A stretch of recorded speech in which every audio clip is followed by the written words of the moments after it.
Hello friend, good evening. देखिए, हम आप लोग को डेराइव्ड एसआई यूनिट पढ़ा रहे थे। उसमें सबसे पहले क्या किए थे कि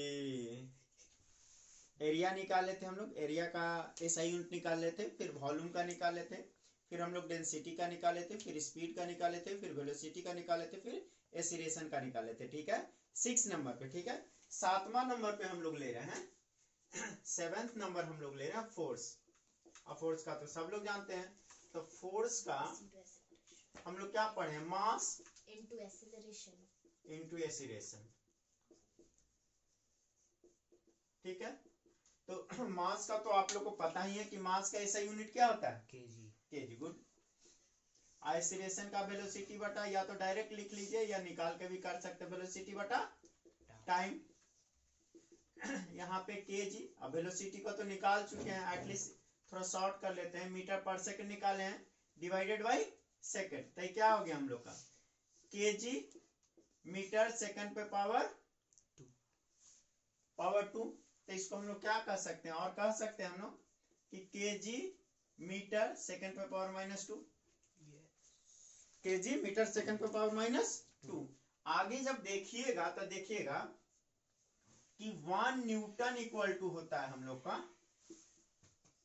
ठीक है, केजी मीटर सेकंड पे पावर -2। ठीक है, 1 न्यूटन इक्वल टू इतना ले रहे हैं। ये आगे हम लोग देखेंगे। या ये कह सकते हैं कि 1 मतलब केजी मीटर सेकंड पे पावर -2, इतना को कहते हैं 1 न्यूटन। ठीक है, तो ये भी कहते हैं कि फोर्स का ऐसा यूनिट क्या होता है? न्यूटन। जिसको शॉर्ट में हम लोग लेते हैं, जिसको हम लोग शॉर्ट में लिखते हैं एन। ठीक है, तो आज से ये भी लिखेंगे, हम लोग याद रखेंगे। न्यूटन इज द ऐसा unit of force. Newton is the ऐसा यूनिट ऑफ फोर्स। कंप्लीटेड। तो यहां तक लिख लीजिए फर्स्टली।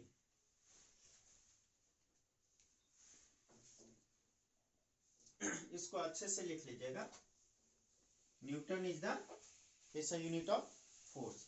तो ये हम लोग कह रहे हैं Newton is the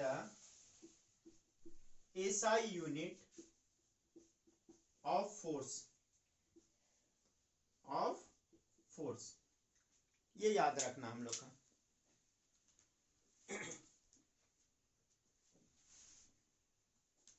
completed. Rough करें। Yes sir. चलिए, हम लोग फोर्स पढ़ लिए। 8 नंबर पे हम लोग ले रहे हैं वर्क डन। खूब नाम सुनने है ना? वर्क डन और वर्क एक ही चीज है।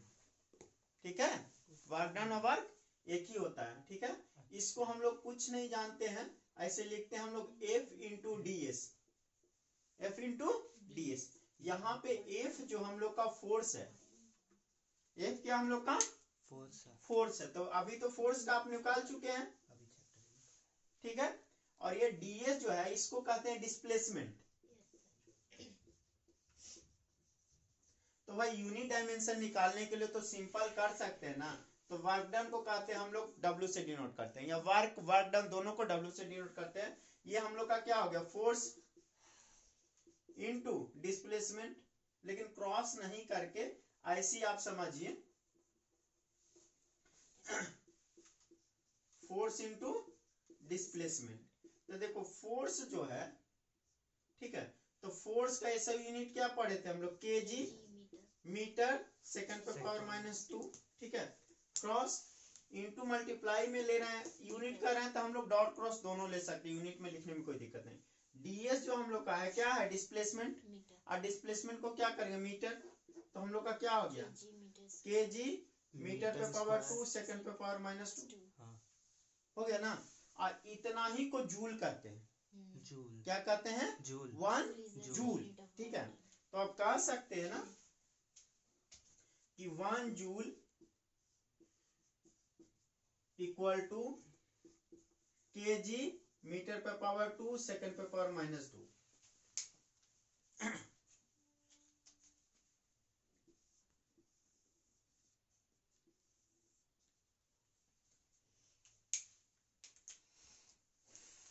ठीक है, तो यहाँ पे कह रहे हैं joule is the SI unit of work. ठीक है, तो हम लोग कह रहे हैं joule is the SI unit of work, या वर्क डन, एक ही बात है।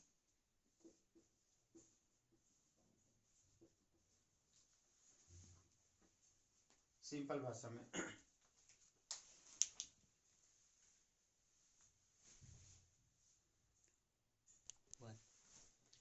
ठीक है, तो क्लियर हो गया सर? एक बार जूल का बता दीजिए। देखो, जैसे हम लोग फोर्स का एसआई यूनिट लिए न्यूटन, फोर्स का एसआई यूनिट लिए न्यूटन, और 1 न्यूटन के बराबर कितना है वो डायमेंशन यूनिट भी आपको दिखाए।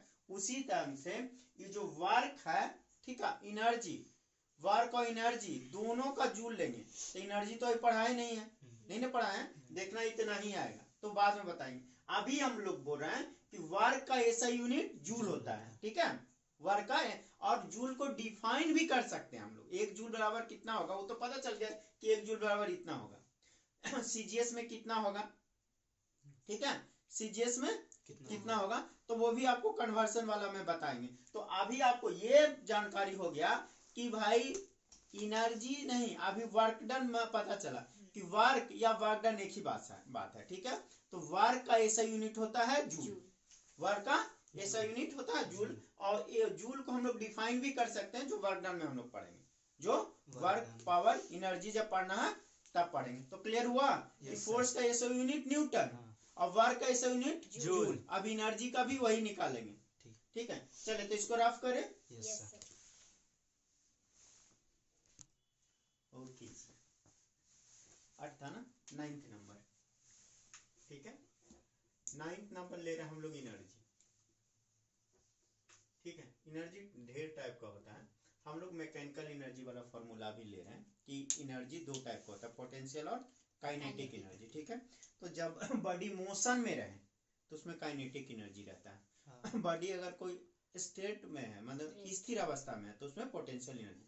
लेकिन वो जो पोटेंशियल एनर्जी आता है उसके पोजीशन के चलते आता है, उसके पोजीशन, जैसे ये है तो इसके बाद पोटेंशियल एनर्जी स्टोर है, क्योंकि जैसे इसको मूव करवाएंगे नीचे गिर रहा है, काइनेटिक एनर्जी तो पोटेंशियल एनर्जी चेंज कर गया काइनेटिक एनर्जी, जैसी अर्थ पे हो गया फिर उसका दोनों बराबर हो गया।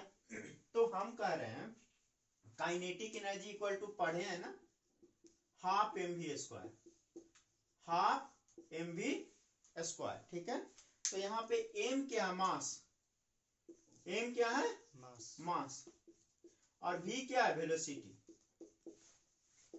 वेलोसिटी। तो अब जो निकालना है, हाफ तो यूनिट में लेते नहीं है, तो मास का मतलब क्या हो गया कि मास, हाफ मास गुने वेलोसिटी का स्क्वायर।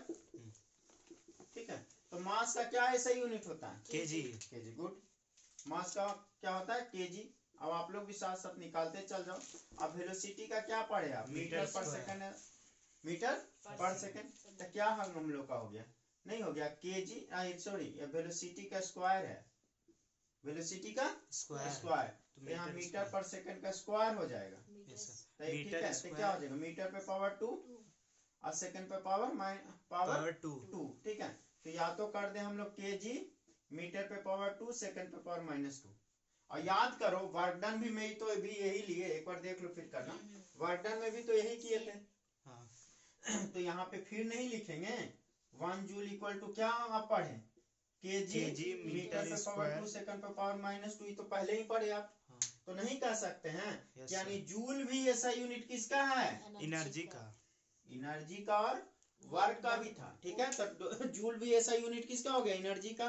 तो आज एक क्वेश्चन नहीं, हम लोग को बड़ा क्वेश्चन जो बार बार दूसरे कंपटीशन में कि भाई दो इनमें से कौन दो फिजिकल क्वांटिटी का यूनिट सेम होगा, यूनिट सेम होगा। तो वहां पे वर्क डन और एनर्जी नहीं ले लेंगे, क्योंकि उसका भी जूल और इसका भी जूल। समझिए कैसे क्वेश्चन पूछता है। तो चलिए लिख लीजिए अब। सर पोटेंशियल एनर्जी का भी ये होता है? नहीं, पोटेंशियल एनर्जी का यूनिट यही होगा, पोटेंशियल एनर्जी का यूनिट होगा 1 जूल ही होगा, mks ही होगा। पोटेंशियल एनर्जी जो होता है, ठीक है, इसका होता है mgh, m mass, G acceleration due to जो आपको जी नहीं 9.8 मीटर पर सेकंड, Yes, sir. तो ये जो एसिलेशन आई हाइट, तो ये जो पोटेंशियल एनर्जी जब जस्ट नहीं बना उसका पोजीशन, उसका कॉन्फ़िगरेशन के चलते उसमें एनर्जी स्टोर हो जाता, उसको उसका पोटेंशियल एनर्जी कह रहे हैं। देखो इस पोजीशन पे रखा हुआ है, इसको छोड़ेंगे तभी वर्क डन कर रहा है, ठीक है। और यहीं पे रख दिए, इसको हटेबे नहीं करे तो, लेकिन हटाएंगे तब इसके पोजीशन के चलते है। लेकिन कोई अर्थ पे खड़ा है तो उसके पास थोड़े पोटेंशियल एनर्जी है, उसके पोजीशन के चलते। और जैसे बीगे ऐसे बीगे तो काइनेटिक एनर्जी क्या हो गया, चेंज हो गया। ठीक है।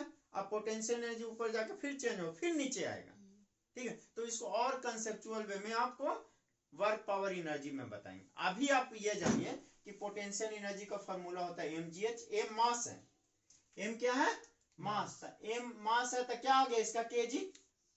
ई एसिलेशन है, जी क्या है, एसिलेशन, जिसका नाम आप पढ़े थे 9.8 मीटर पर सेकंड स्क्वायर। तो इसका यूनिट क्या हो गया हम लोग, मीटर पर सेकंड स्क्वायर। और एच हाइट है, हाइट को भी मेजर करेंगे हम लोग लेंथ में, लेंथ का ऐसा यूनिट होता है मीटर। तो ये दे दिया मीटर, तो क्या हो गया KG, KG metre square, KG metre पे पावर 2 और सेकंड पे पावर -2। तो सेम नहीं आया इसके, यस सर। ठीक है। तो पोटेंशियल एनर्जी हो चाहे काइनेटिक एनर्जी हो, दोनों का हम लोग यूनिट क्या लेंगे, जूल, सेम।